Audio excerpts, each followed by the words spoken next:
utilisée en 1986, décrite ci-dessous, qui avait permis une très large participation de la population. Premièrement, mise en place de comités de rédaction de textes constitutionnels. Deuxièmement, organisation d'élections et de consultations pour la formation d'une assemblée constituante de 61 membres, dont 41 élus et 20 désignés par les associations socioprofessionnelles du pays.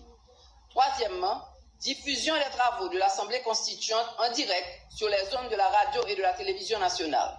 Par cette large diffusion, le public pouvait constater que ces suggestions étaient prises en compte et comprendre les motifs des dispositions constitutionnelles proposées. Quatrièmement, vote de la version finale du texte par l'Assemblée constituante, article par article. Cinquièmement, organisation d'un référendum pour que la population se prononce sur le texte adopté par l'Assemblée constituante. Un processus similaire à celui exposé ci-dessus aurait pu être suivi à l'exception de l'étape relative au référendum. L'environnement sécuritaire.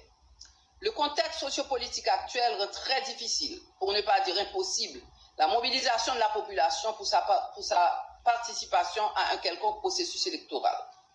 La première préoccupation de la population, majoritairement pauvre, est de satisfaire ses besoins primaires et ceux de sa famille. Elle vit dans la précarité financière et sécuritaire. Les gangs font la loi. Kidnapping, vol, viol, crime nous menacent tous. Nul n'est exempt. Les habitants des quartiers défavorisés à forte densité de population sont les principales victimes.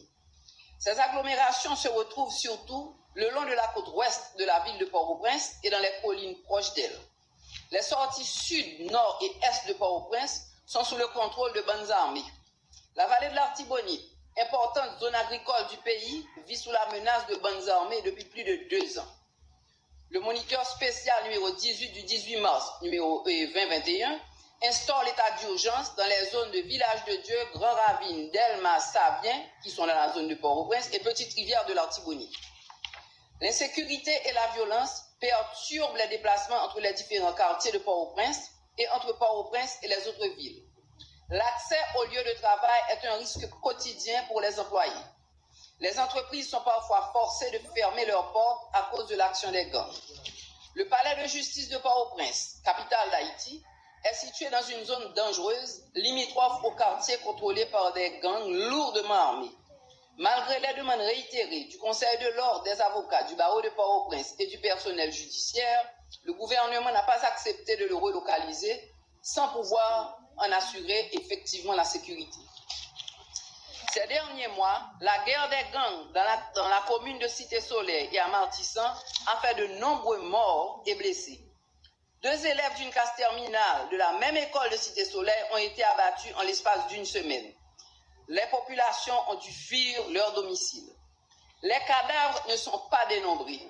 Souvent, un cadavre retrouvé est enterré sur place sur ordre des autorités appelées à en faire le constat, quand elles se présentent ou peuvent se présenter sur les lieux.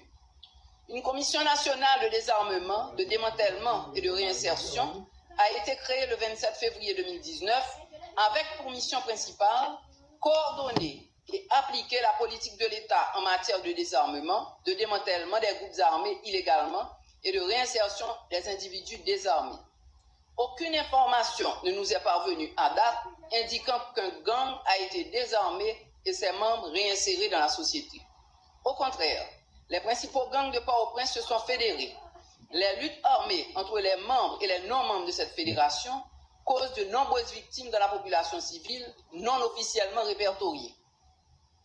Les gangs sont bien ravitaillés en armes lourdes et munitions dans un pays, en principe, sous embargo d'armes à feu. La police semble totalement impuissante. Les photos des affrontements et les cris de victoire des gangs circulent sur les réseaux sociaux. L'environnement sanitaire. À ce tableau d'insécurité généralisée est venu s'ajouter dans les derniers jours du mois d'avril 2021 une résurgence de l'épidémie de Covid-19 sous une forme beaucoup plus violente et virulente. L'accès aux hôpitaux et l'approvisionnement en oxygène sont limités. À date, il n'y a pas de vaccin officiellement disponible en Haïti. L'environnement des affaires. Le taux de change de la monnaie haïtienne par rapport au dollar américain est artificiellement maintenue à la baisse par l'État haïtien au détriment de la population haïtienne qui vit des transferts reçus de l'étranger. L'Haïtien qui reçoit 100 $ par mois perd l'équivalent de 3 jours de nourriture pour sa famille. Le secteur formel des affaires n'est pas épargné. Les entreprises ont difficilement accès aux devises nécessaires pour payer leurs fournisseurs internationaux. Elles accumulent de longs retards dans un contexte où les conventions d'investissement ne sont pas respectées. La place des femmes. Maintenant, parlons des femmes. La population haïtienne est constituée d'environ 52% de femmes. Elles sont le plus souvent chefs de famille. Les pères haïtiens, dans leur majorité, abandonnent leurs enfants à la mère et ne donnent aucune contribution. Pour la femme haïtienne, aucun sacrifice n'est trop grand pour garantir la subsistance et l'éducation de ses enfants. Les femmes sont les piliers de l'économie haïtienne. À la campagne, elles s'occupent de leurs jardins. Dans des conditions épouvantables, elles vont écouler leur production agricole vers les villes. En ville, elles sont marchandes publiques. Elles envahissent les trottoirs et les rues et sont coincées dans des marchés publics. Ces marchés sont jonchés d'immondices et rarement pourvus de sanitaires. Ces femmes sont les meilleurs clients des institutions de microcrédit. À titre d'exemple, elles représentent 94% des 58 000 clients de la microcrédit services financiers fonds posés répartis à travers le pays et 75% des clients de Finca SA. Malgré les conjonctures difficiles que connaît Haïti depuis ces dernières années et particulièrement ces 12 derniers mois, le taux de remboursement des emprunts de fonds posés est de l'ordre de 97%. Les femmes haïtiennes se retrouvent en grand nombre dans les administrations publiques et privées. Cependant, culturellement, elles accèdent rarement au sommet et évitent de trop s'impliquer dans la politique. Elles continuent à souffrir une condition de marginalisation dans la société haïtienne. Malgré les rôles clés qu'elles jouent dans la dynamique sociale et la dynamique économique du pays, leurs conditions de travail demeurent dépréciées. Par ailleurs, la marginalisation politique des femmes et leur exclusion de tout poste de haute responsabilité dans l'administration publique continuent également de pérenniser leur manque de participation dans le système de gouvernance du pays. À titre d'exemple, le quota de 35% des femmes prévu dans l'amendement constitutionnel de 2011 n'a pas été respecté par les gouvernements qui se sont succédés. Préoccupées par leurs besoins de base, les femmes perçoivent souvent toute question politique comme un risque pour leur famille. En conclusion, la confiance dans les instances étatiques et dans la classe politique n'existe pas. La population ne croit pas dans la volonté et la capacité des responsables pour combattre l'insécurité. Le souci actuel de l'Haïtien est d'assurer la survie et la protection de sa famille. Les gens ont peur. Malgré ce contexte difficile, la solidarité existe en Haïti. Conscient de la faiblesse chronique de l'État, la société civile, chacun selon ses possibilités, apporte son support aux centres de soins et aux populations déplacées. Le pays est aux abois. Merci.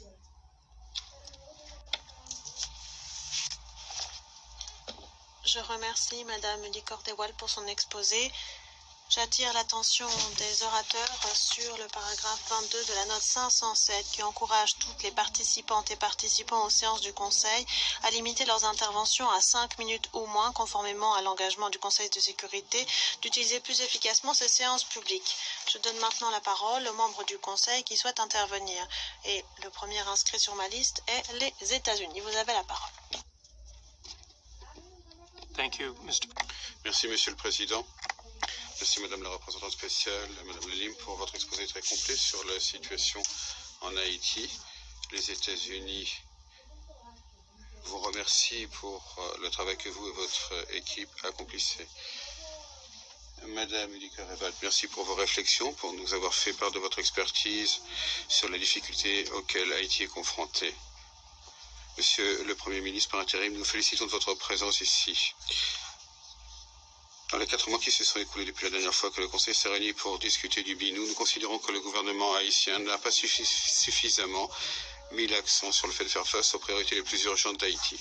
L'organisation de l'élection législative qui mettrait un terme à la période actuelle du gouvernement par décret du président Moïse. Nous relevons pour nous en féliciter les efforts du gouvernement pour les inscriptions sur les listes électorales, mais il faut faire davantage. Les États-Unis ont exhorté le gouvernement haïtien et les partis prenantes politiques à créer les conditions permettant des élections présidentielles et législatives libres et régulières cet automne. Récemment, les États-Unis ont fait partie d'une délégation de l'OEA qui s'est rendue à Haïti du 8 au 10 juin pour discuter de l'impasse en cours avec le gouvernement et pour rencontrer les acteurs politiques et la société civile. Nous attendons avec intérêt le rapport de l'OEA et nous continuerons à travailler étroitement avec l'ONU, l'OEA et la communauté internationale. Comme nous l'avons dit à de nombreuses reprises, le peuple haïtien mérite de pouvoir élire ses dirigeants et de rétablir les institutions démocratiques d'Haïti. La seule issue permettant de sortir du gouvernement par dégrès, c'est de tenir des élections libres et régulières législatives afin que la législature haïtienne puisse reprendre son rôle constitutionnel. Et un président élu doit succéder au président Moïse lorsque son mandat s'achèvera le 7 février 2022. Nous nous félicitons du report du référendum constitutionnel, étant donné nos préoccupations selon lesquelles les préparations du gouvernement haïtien afin d'organiser le référendum n'avaient pas été suffisamment inclusives, participatives ou transparentes. Nous avons dit au gouvernement haïtien qu'il faut organiser des organisations législatives et présidentielles libres et régulières en 2021. Pour contribuer à cet effort, le gouvernement américain fournit plus de 3 millions de dollars au consortium pour les élections et les processus politiques et le renforcement, ce qui inclut l'Institut national démocratique, l'Institut international républicain et la Fondation nationale pour les systèmes électoraux.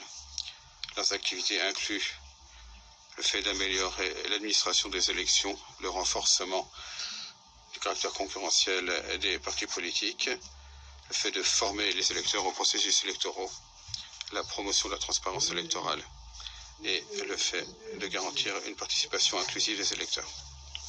S'agissant de la COVID-19, les États-Unis restent pleinement engagés à mettre un terme à la pandémie mondiale le plus rapidement possible. Les États-Unis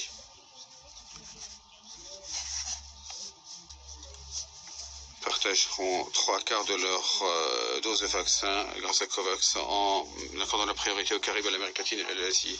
Quelques 6 millions de doses de la première tranche iront à l'Amérique du Sud et à l'Amérique centrale, y compris Haïti. En outre, les États-Unis ont investi à hauteur de plus de 16 millions de dollars pour répondre aux besoins sanitaires immédiats face à la COVID-19 des Haïtiens, tout en nous efforçant de réduire la propagation de la maladie. Malgré la décision du septembre 2020 du gouvernement haïtien visant à augmenter le budget de la police nationale et qui est digne d'éloge, nous restons préoccupés par l'absence des ressources consacrées aux forces de l'ordre, étant donné l'augmentation de la violence des bandes armées, une augmentation de 56% des enlèvements dans les 4 premiers mois de 2021 et une augmentation de 17% des homicides. Les États-Unis fournissent 21 millions de dollars en matériel, formation et conseils techniques pour renforcer la capacité de la police haïtienne afin que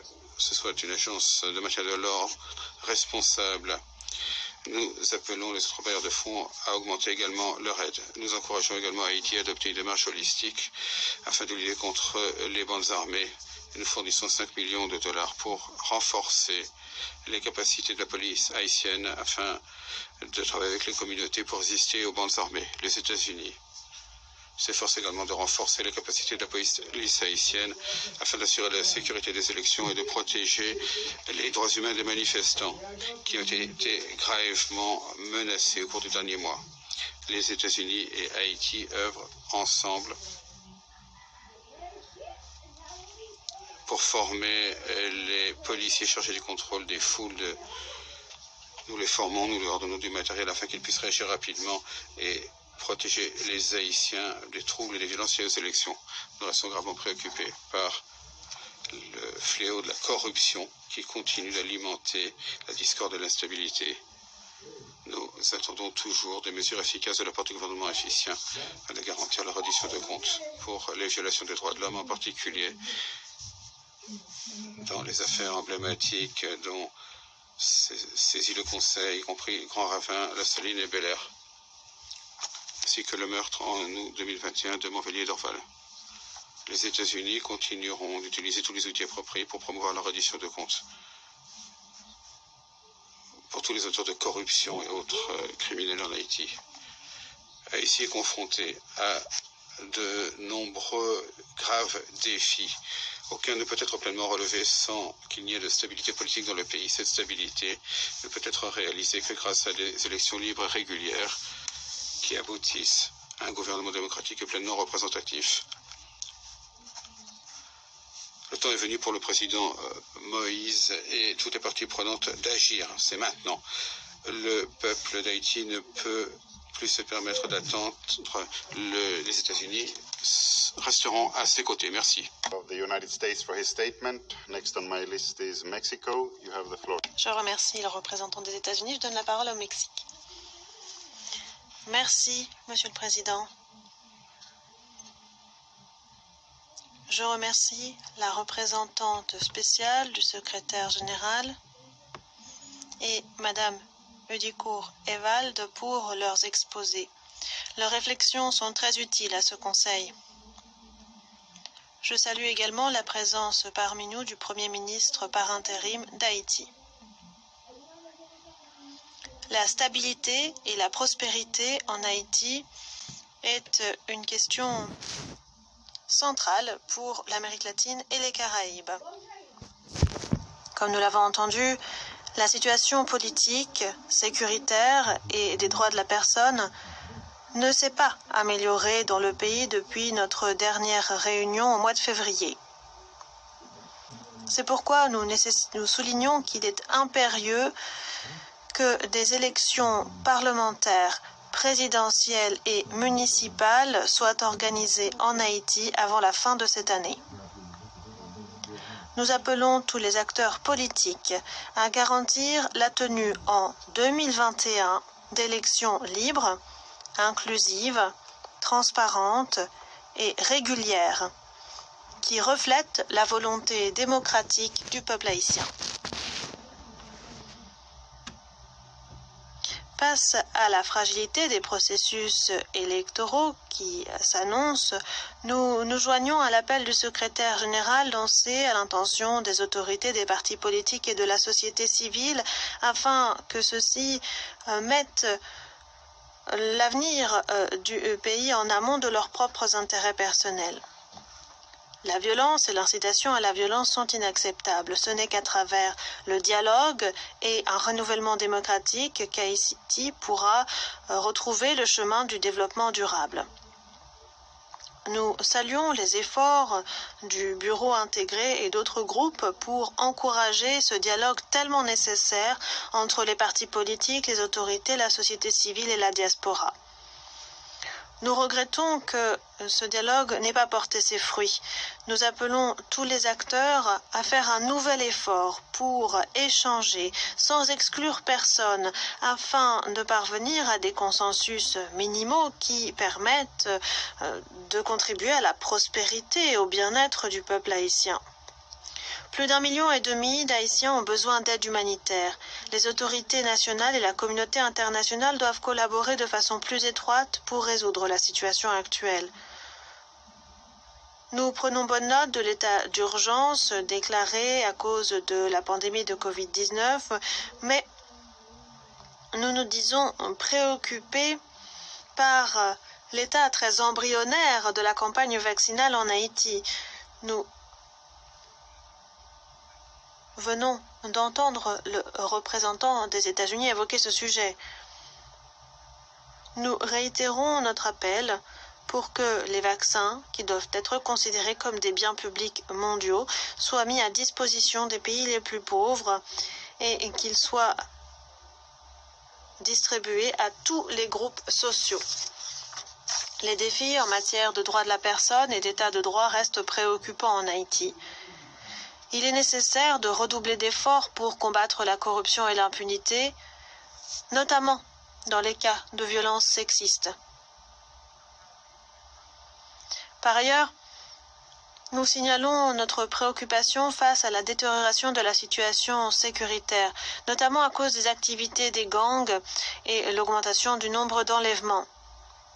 Nous saluons les efforts déployés par l'équipe Pays des Nations Unies dans le domaine de la création d'emplois pour les jeunes, les femmes et d'autres groupes vulnérables.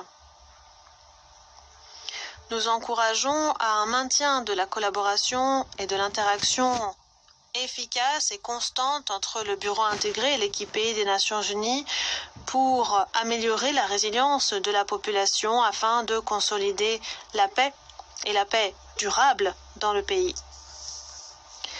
Nous nous félicitons en particulier du programme de gestion des armes et des munitions que le Bureau intégré et différentes entités de l'ONU, y compris le Centre des Nations Unies pour la paix, le désarmement et le développement en Amérique latine, développent en Haïti. Monsieur le Président, le rôle des différents organes et agences des Nations Unies en faveur du développement en Haïti est fondamental. Mais il convient de générer des synergies entre le Conseil de sécurité, l'ECOSOC et la Commission de consolidation de la paix. En mars dernier, le Conseil de sécurité s'est prononcé clairement sur le fait que les acteurs politiques doivent en Haïti résoudre leurs différends. La communauté internationale et le système des Nations Unies, et bien sûr cela inclut ce Conseil de sécurité, doivent faire preuve de fermeté et d'union pour aider Haïti à atteindre cet objectif. Je vous remercie. I thank the representative of Mexico. Je remercie le représentant du Mexique pour sa déclaration. La parole est à Saint-Vincent et Grenadines. Merci, Monsieur le Président. J'ai l'honneur de prononcer ces déclarations au nom du Kenya, du Niger, de la Tunisie et de Saint-Vincent-les-Grenadines, les A3+1. Nous remercions la représentante spéciale du secrétaire général, Madame Hélène Lalim, ainsi que Madame Chantal Udicourt-Evald pour leurs exposés. Nous nous félicitons également de la présence du Premier ministre par intérim d'Haïti, son Excellence Claude Joseph, au débat d'aujourd'hui. Monsieur le Président, la dégradation constante de la situation en Haïti, comme le montre le très sombre rapport du secrétaire général, est extrêmement préoccupante. L'impasse politique se poursuit et la récente flambée de cas de Covid-19 risque d'aggraver encore la situation socio-économique et humanitaire déjà très grave, alors que la témérité et la puissance des bandes armées aggravent encore la situation sécuritaire. Ces conditions exigent donc une attention urgente et un appui ciblé et constant de la communauté internationale. L'inertie politique ne saurait se poursuivre si Haïti veut avoir une chance de réaliser ses aspirations à la paix, à la stabilité et à la prospérité. Conformément à ses responsabilités, cette organisation, avec la CARICOM et l'OEA, a exhorté les dirigeants haïtiens et parties prenantes pertinentes à faire face à cette crise multiple de manière décisive. Dans ce contexte, les A3+1 salue les efforts du Conseil permanent de l'OAE et sa mission de bons offices en Haïti la semaine dernière, à laquelle Saint-Vincent-les-Grenadines a participé. Nous espérons que la mission a été couronnée de succès, a permis de créer un cadre de dialogue entre les diverses parties prenantes haïtiennes, l'objectif étant de parvenir à une solution convenant à tous. Nous attendons avec intérêt le rapport de la mission. Afin de surmonter de manière pacifique les crises actuelles, grâce à un dialogue politique national inclusif dirigé et pris en main par les Haïtiens, toutes les parties prenantes haïtiennes doivent modérer leur position afin que l'on puisse édifier la confiance et faciliter le dialogue. En outre, le A3+1 saisit cette occasion pour rappeler aux dirigeants haïtiens leurs obligations au titre du droit international et leurs engagements régionaux qu'ils ont pris, en particulier ceux qui sont consacrés dans la Charte démocratique interaméricaine ainsi que dans la Charte de la société civile pour la communauté caraïbe. Monsieur le Président, A3+1 sont gravement préoccupés par la situation sécuritaire et des droits de l'homme. L'absence de progrès dans les efforts de la police nationale haïtienne pour fournir la sécurité et la protection nécessaires dans les zones en danger, telles que Martissan, la Saline, Bel-Air-Ravine et la Cité du Soleil. Tout cela est extrêmement préoccupant. Le nombre très élevé d'enlèvements se poursuit, ainsi que les vols, des détentions cruelles et les violations de droits de l'homme, y compris des violences sexuelles et sexistes. En outre, il continue à y avoir des signalements de policiers criminels. La récente demande du président Moïse de davantage d'aide de la part des Nations Unies témoigne de la gravité de la sécurité en Haïti. Nous appelons donc au strict respect de la déclaration présidentielle AS/PRST/2017/7, adoptée en mars, qui soulignait la nécessité d'une riposte immédiate et coordonnée de la part des autorités haïtiennes pour montrer leur engagement à faire face à la dégradation de la sécurité, de la situation de sécurité en Haïti, en particulier les activités criminelles des bandes armées, l'augmentation du nombre d'enlèvements, les homicides et les viols. Les A3+1 appuie également la Commission nationale pour le désarmement, la démobilisation et la réintégration afin qu'elle réduise les violences de proximité et exhorte le gouvernement à prendre des mesures